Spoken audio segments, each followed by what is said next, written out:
ভারতে ইলিশ পাঠাতে পারবো না, মৎস্য উপদেষ্টা। ইলিশ মাছটা একটা বিশেষ মাছ, যেটা একমাত্র বাংলাদেশে হয়।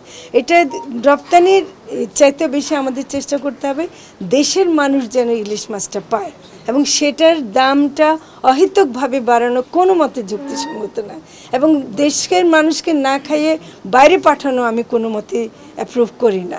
আসন্ন দুর্গাপূজা উপলক্ষে ভারতে ইলিশ মাছ পাঠানো হবে না বলে জানিয়েছেন অন্তর্বর্তীকালীন সরকারের মৎস্য ও প্রাণী সম্পদ উপদেষ্টা ফরিদা আক্তার। তিনি বলেন, এবারে দুর্গোৎসবে বাংলাদেশের হিন্দু ধর্মাবলম্বী সহ অন্য নাগরিকরা যেন ইলিশ খেতে পারে সেটি নিশ্চিত করা হবে। ভারতের চেয়ে দেশের জনগণকে প্রাধান্য দেওয়া হবে। গতকাল শুক্রবার ভারতীয় সংবাদ মাধ্যম নিউজ 18কে দেওয়া এক সাক্ষাৎকারে তিনি এসব কথা বলেন। ফরিদা আক্তার বলেন, আমরা দুর্গোৎসব পালন করি, আমাদের জনগণও এটি উপভোগ করবে। আমরা ক্ষমা চাচ্ছি, কিন্তু আমরা ভারতে কোনো ইলিশ পাঠাতে পারবো না। এটি দামি মাছ। আমরা দেখেছি আমাদের দেশের মানুষই ইলিশ খেতে পারেন না, কারণ সব ভারতে পাঠানো হয়। যেগুলো থাকে সেগুলো অনেক দামে খেতে হয়। দুর্গাপূজার সময় সাবেক প্রধানমন্ত্রী শেখ হাসিনা 4000 টন ইলিশ ভারতে পাঠাতেন। এই উদ্যোগের সমালোচনা করে মৎস্য উপদেষ্টা বলেন, ভারতে মাছ পাঠানোর কোনো প্রয়োজনীয়তা ছিল না। ভারতের সঙ্গে ভালো সম্পর্কে কথা বলে তার মাছ পাঠানো ঠিক হয়নি। তিনি বাংলাদেশের মানুষের প্রয়োজনীয়তাকে উপেক্ষা করেছেন। তিনি আরো বলেন, ইলিশ নিয়ে ভারতের কোনো ইস্যু সৃষ্টি করার দরকার নেই। যদি তারা বাংলাদেশের সঙ্গে সুসম্পর্ক চায়, তাহলে তাদের তিস্তার পানি বন্টনের সমস্যার সমাধান করা উচিত।